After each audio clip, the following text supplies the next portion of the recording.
kehidupan gedanya bauro yang berbahagianya adalah ta'udib di dalam sabuh zamun, di mana Rasulullah sallallahu alaihi wasallam pernah disampaikan kepada para sahabat sehingga truk bagedanya uronyo tentang perkembangan zaman di masa yang akhir, di mana Rasulullah sallallahu alaihi wasallam dalam sabuh hadis nepegah bahwa gedanya umat Islam pada satu masa ibarat daripada makanan yang di atas meja makan. Tentu saja yang namanya makanan yang di atas meja makannya adalah menjadi sasaran terhadap seluruh orang yang berada di sekeliling meja menurut selera dan keinginannya masing-masing. Artinya gedanya umat Islam pada satu saat akan diserang dari seluruh lini dan penjuru, baik serangan itu datangnya dari luar maupun serangan itu datangnya dari dalam.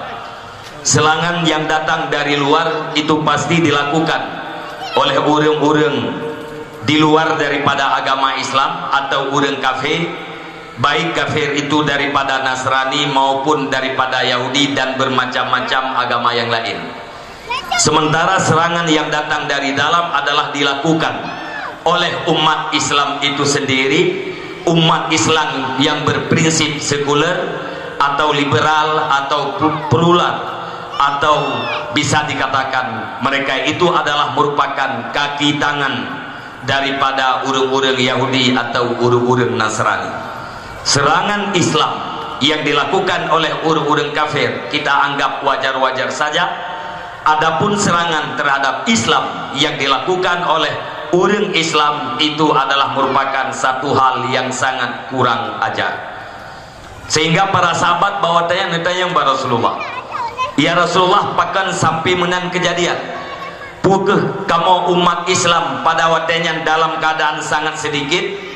Rasulullah menjawab, tidak, kamu pada saat itu lebih banyak ketimbang daripada hari ini, akan tetapi keadaanmu tidak ubahnya seperti buih yang ada di lautan, ibarat daripada kubuh yang di dalam ia laut, tidak punya prinsip, tidak punya kekuatan. Orang Islam ramai tetapi tidak punya kekuatan. Artinya setiap pribadi-pribadi umat Islam dengan segala macam status sosialnya pasti punya kekuatan, tetapi kekuatan itu tidak terkumpul untuk menjadi sebuah kekuatan terhadap Islam. Iput angin timur kubuh di jauh barat, iput angin barat kubuh di berangkat ke timur. Apabila angin tunong truk, kubuhnya dituju ke dehu baru, dan apabila angin baru, kubuhnya akan dibalik long ke dehu tunong.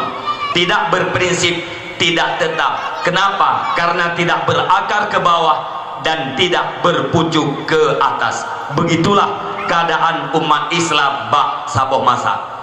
Kemudian sahabat bertanya kali kedua, ya Rasulullah, pakan kamu teman ibarat daripada kubuh yang di dalam laut? Nabi menjawab, gara-gara penyakit wahan. Apa makna wahan? Hubbud dunya wa kirahatul maut. Orang cinta terhadap kehidupan dunia, galak kepada kemewahan dan fasilitas dunia, senang kepada seluruh pembendaharaan dunia, wa kirahatul maut, dan mereka sangat benci terhadap kematian. Bahkan karena kematian itu adalah penghancur segala kelazatan dunia, karena kematian itu adalah pemisah antara dia dengan sesuatu yang dicintai, yaitu kehidupan dunia. Mi dan ayah, abang-abang lumtuan, rasa-rasanya masa yang dipegah oleh Rasulullah sallallahu alaihi wasallam nyoke masa udip gedanya uronyo. Gedanya tak dupu menyatakan secara nasional bahwa umat Islam di Indonesia adalah umat yang mayoritas. Orang Islam lebih banyak tak banding dengan orang di luar daripada agama Islam. Menyeberuji zaman wate masa Orde Baru, agama di Indonesia hanale. Pertama agama Islam, yang kedua Kristen Katolik, yang kedua yang kelima Protestan, yang keempat Hindu, dan yang kelima Buddha. Jumlah agama di Indonesia bahwasanya hanya 5 macam. Aliran di dalam Islam hanya 2 macam. Pertama NU, yang kedua Muhammadiyah. Tidak boleh ada agama yang keenam, dan juga tidak boleh ada aliran yang ketiga di dalam Islam. Itu semasa pemerintahan Orde Baru atau di masa pemerintahan almarhum Soeharto. Kemudian waktu terjadi reformasi, agama di Indonesia bertambah.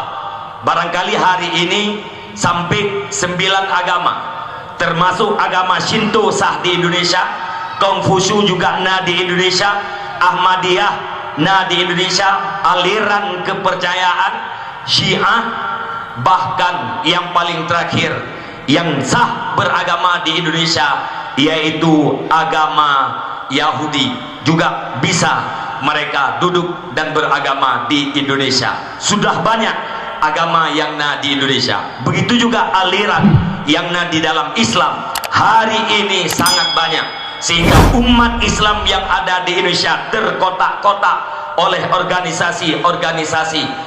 Bukan tujuan daripada organisasi itu untuk terkumpul sebuah kekuatan yang akan menguatkan dan memunculkan Islam di atas permukaan, tapi kadang-kadang justru bisa melemahkan Islam. Mayoritas di Indonesia adalah orang yang beragama Islam, sementara minoritas adalah orang yang beragama di luar daripada agama Islam dengan segala macam nama agamanya.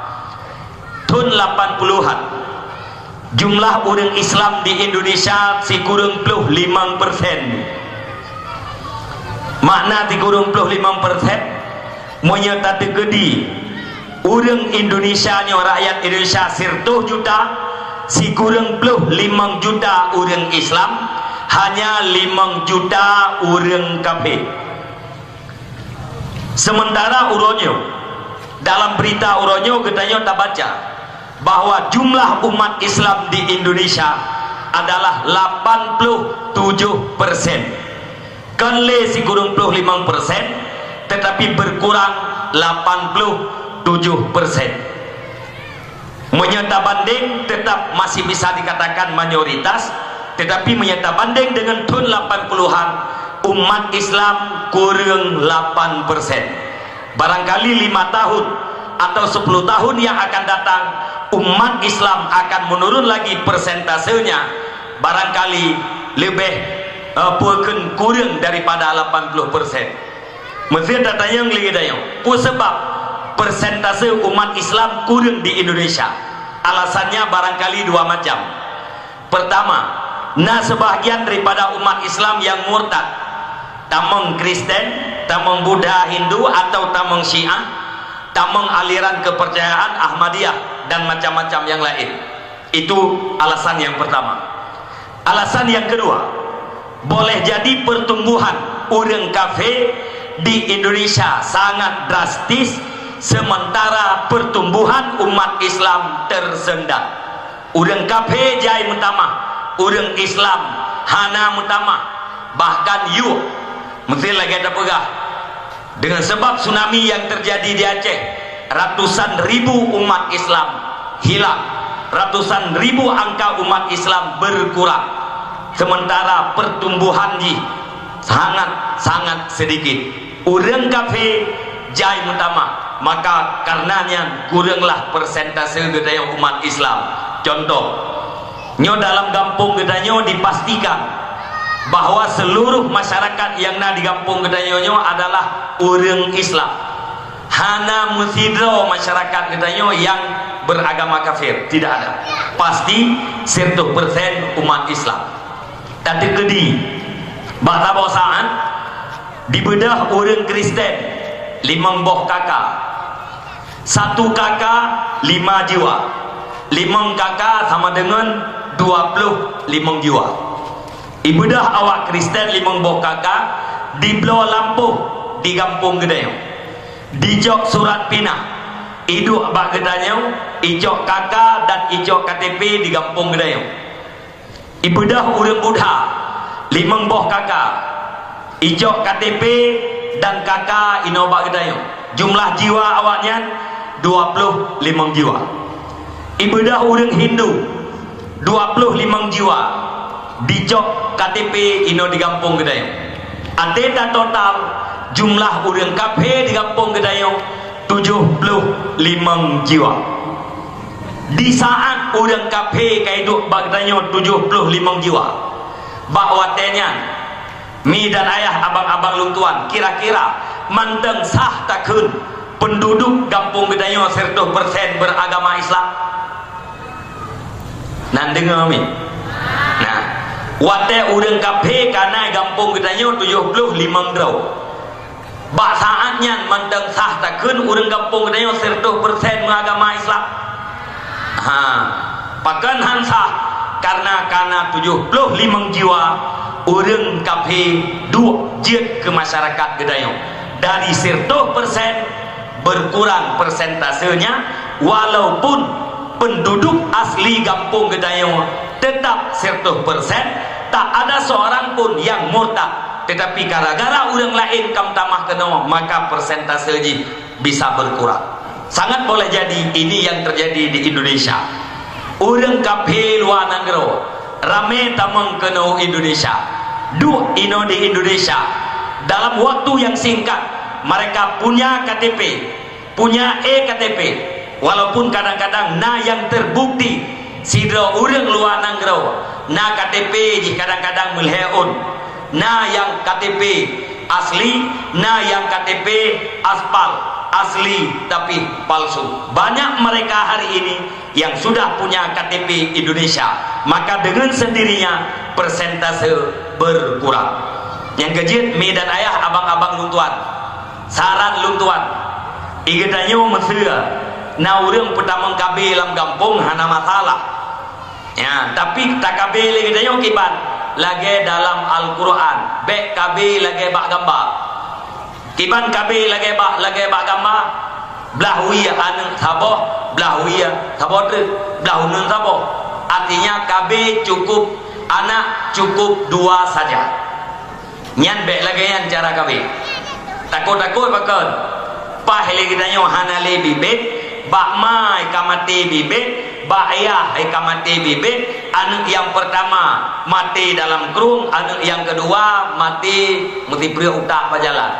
Dan mana hanale bibit kamati atau hana mati 2 boh anak tu saboh anak jet ke pancuri, saboh anak jet arah kate bakso tak harap doa hana pali tabu harapan di saat kita berpulang ke rahmatullah. Tapi miana anak tu paling kurang mutujuh boh kadang-kadang sotong oleh kadang namul heboh anak kita yang saleh yang mampu berdoa terhadap 2 orang tuanya. Yang baik tagai-tagai ni pati anak cukup 2 saja. Pakon Lung Tuan pernah lung wawancara dengan Tidro Mu'alaf.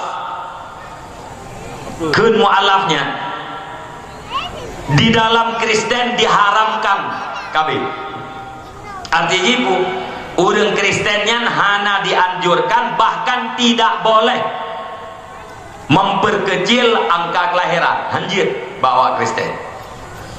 Ante tak baca berita-berita orangnya program LGBT, lesbian kawin inang-inang, gay kawin agam-ngagam, biseksual satu jenis cinta kepada 2 jenis, orang agam galak ke orang agam dan galak ke kurinang, orang inang galak ke urinang dan galak ke orang agam, itu dikatakan biseksual. Kemudian yang terakhir transgender, pergantian alat kelamin. Yang agam gantau dengan kelamin inang, yang inang gantau dengan kelamin agam. Program LGBT-nya adalah program sidro urang yang paling kaya di Amerika. Nanji kata Lung Tuan, nya anak salah oleh Rockefeller, nyan sidro urang yang paling kaya yang menghibahkan, menghadiahkan 7 hektar tanahnya untuk hidup gedung putih. Dikucurkan puluhan juta dolar, ribuan juta dolar ke seluruh nanggro-nanggro agar program LGBT yang dilegalkan di dalam negara-negara yang ada di dunia. Salah satu adalah Indonesia. Puluhan miliar ijo peng kena Indonesia supaya negara Indonesia melegalitaskan program LGBT sebagaimana yang pernah disampaikan oleh Dr. Mahfud MD. Seiring dengan programnya, tujuan adalah untuk menghentikan jumlah pertumbuhan manusia khususnya di dalam negara-negara yang mayoritas umat Islam. Munya urang kain kawin inang-inang nyat panenan belum. Im kawin agam-ngagam hanali keturunan, maka hanali pertumbuhan manusia di atas permukaan bumonyo. Lung ulang tiga trip program kami memang bukan memperlambat untuk bisa teratur hana masalah, tetapi cukup anak dua saja itu haram dan tidak boleh dilakukan. Lagi dalam Al-Quran jumantengnya kiban dalam Al-Quran dia putusu anak gedanya bergenap 2 tahun ngemput apa susu ngentusu drot air susu ibu-ibu yang mengandung bersehat badan, makanan yang bergizi pajuk supaya air susunya banyak. Bek tak putusu anak ngentusu lumo atau ngentusu pulai, tapi dengan ASI air susu ibu nyan punya 2 ton tapi sempurna tak putusu nyan sel-sel utak dipunuh sempurna, imunitasnya sangat tinggi, kekebalan tubuhnya hebat. Anak gedanya imen laujian hantaket uleh iwit malam hanjiat ke penyakit iduk alam abe han meglang ipaju kameng hanjiat ke masalah karena kekebalan tubuhnya tinggi. Maka Allah Ta'ala niu putusu bersempurna 2 tahun wadah kata 2 tahun baru talah karena mungkin lihat talahnya langsung nalain ayu agar orang panen mesti orang dia kungkoh belakang mungkin dia kungkoh kita pun bijah lain aja mana mungkin kibansin kaong hilet dan kanduri nulok kanduri belang kalian gotong royong pegleh luang pegleh hatiang iya pegan neduk tabu bijah lihat tabu bijah paling kurang 15 orang kemudian baru datang ulang. Nah mungkin lihat panen langsung tabu lah menanti dia lihatlah anak 2 tahun kaong dang menyo dang tatus strategi tidun kemudian baru berbuah mengandung lihat mengandung si kurang bulan kemudian baru lahir abis wadah padu tidun si kurang bulan talah anak bau umur 2 tahun sama dengan lahir adik di saat umur abang letun si kurang bulan kajir yang baik patih lagi nyan lu ulang dia. Gubernur Papua beragama Kristen, rakyat Papua mayoritas beragama Kristen. Lihat acara resmi gubernur di atas panggung ikut ibu yang punya anak di atas 10 orang dipersilahkan naik panggung.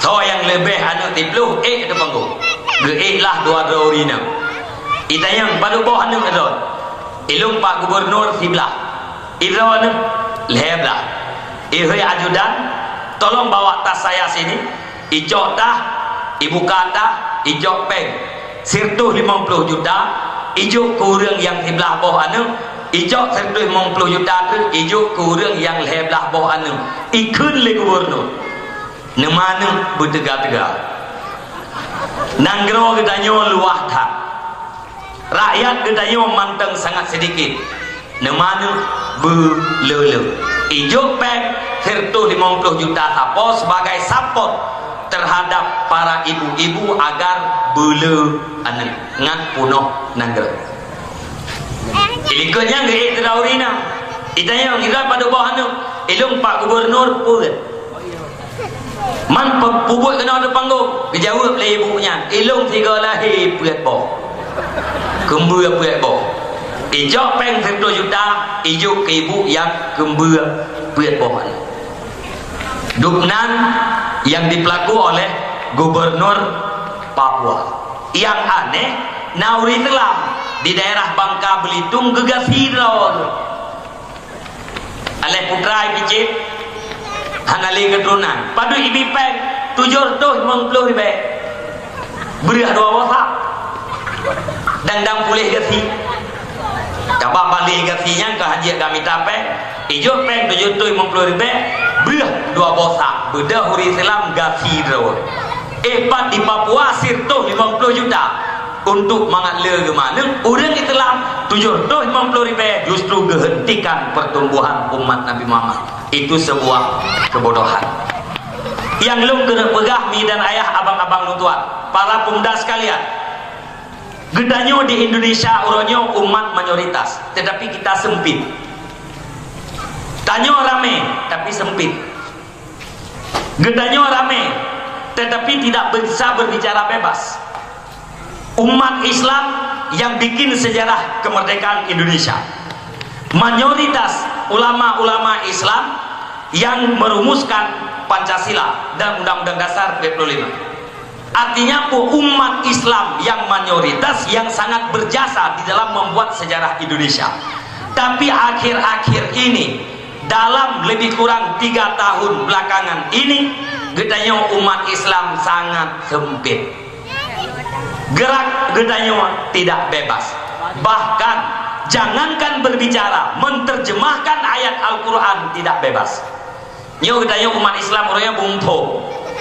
Contoh, Habib Rizik wadai menerjemahkan ayat lam yalid wa lam yulad. Lam yalid Allah Ta'ala tidak beranak, Allah Ta'ala hana mana. Makna jipu Allah Ta'ala kan yahgok dan kan magok. Sebab menyebutnya mana menyebutkan ma pasti ayah. Menyo yang agak mana dikatakan ayah, menyo yang inang mana kun ma. Allah Ta'ala lam yalid hana mana, bukan ayah dan bukan ibu dari seseorang. Walam yulad Allah Ta'ala tidak diperanakan. Artinya Allah Ta'ala yang kan anugok. Lihat menerjemah ayat menang kilas balik lihat Habib Rizik. Kalau memang Allah Ta'ala itu beranak, yang menjadi bidannya siapa? Menyatakan gede Allah Ta'ala mana? So yang dia kebidan. Ikimlah jamaah. Wadai ikim jamaahnya tepeh salah siro mahasiswa Katolik ibadah haji dipolisikan Habib Rizik. Katanya tersinggung umat Kristen gara-gara ceramah atau pidato Habib Rizik. Nyan ka terjadi mesti ada surah ayat orang hum syarrul bariyah ilum broken biasa lu baca ayatnya innal ladzina kafaru min ahlil kitabi wal musyrikina fi nari jahannam khalidina fiha hum syarrul bariyah. Kafir adalah penduduk yang kekal di dalam neraka jahanam. Mereka itu adalah manusia terjahat di atas permukaan bumi. Yang wadai terjemah ayatnya sangat boleh jadi dianggap kita melakukan ujaran kebencian terhadap orang yang beragama lain. Artinya pegah kafir manusia terjahat dia tiarung dunia.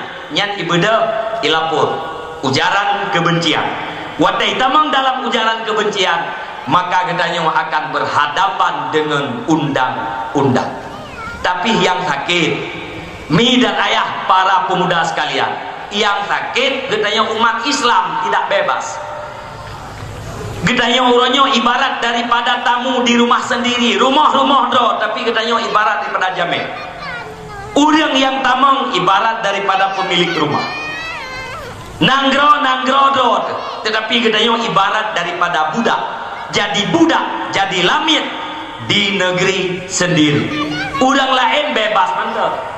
Dicaci Islam, dicaci ulama-ulama gedanya, dicaci Nabi Muhammad, dicaci Allah Subhanahu wa Ta'ala. Mereka sangat bebas. Ada yang terkala dalam media sosial, orang kadang-kadang igambar binatang, binatangnya dipakai surban, ipegah nyan Nabi Muhammad, Nabi palsu umat Islam, diejek Nabi Muhammad. Bahkan digambar pula elok ipegahnya Allah Tuhan umat Islam. Munya ke ulama hanali cerita Allah Ta'ala berani mereka caci, apalagi Nabi Muhammad. Nabi Muhammad berani dicaci, apalagi ulama-ulama dan atau umat Islam yang awam. Umat Islam bedah ketuntut gemohon kepada penegak hukum agar orang yang menistakan Islam, yang menghina Nabi Muhammad, supaya dicari dan ditindak sesuai dengan aturan. Tapi sampai uronyo takalan di dalam HP-nya, di dalam media sosialnya tetap manteng aktif urang-urang yang caci terhadap Islam. Tetapi bila gedanya orang Islam tak caci agama lain, langsung gedanya akan berhadapan dengan penjara. Nyo suasana yang terjadi uronyo Medan ayah abang-abang luntuan. Gedanya orang Islam uronyo harus jaga. Kaum mak, kaum ayah harus jaga. Para pemuda, Anda silahkan preman, tapi Anda harus muslim. Anda silahkan preman, tapi Anda harus menjadi orang-orang yang berjuang, orang-orang yang melanjutkan cita-cita Rasulullah sallallahu alaihi wasallam. Preman bah preman, tapi kita yang harus sadar bahwa Islam hari ini sedang dicaci, Islam hari ini sedang ditindas. Kita harus membela Islam. Nyo butui-butui saboh bukti yang terjadi di Nanggau Gedanyo uronyo ibarat daripada kuboh yang di dalam ia laut.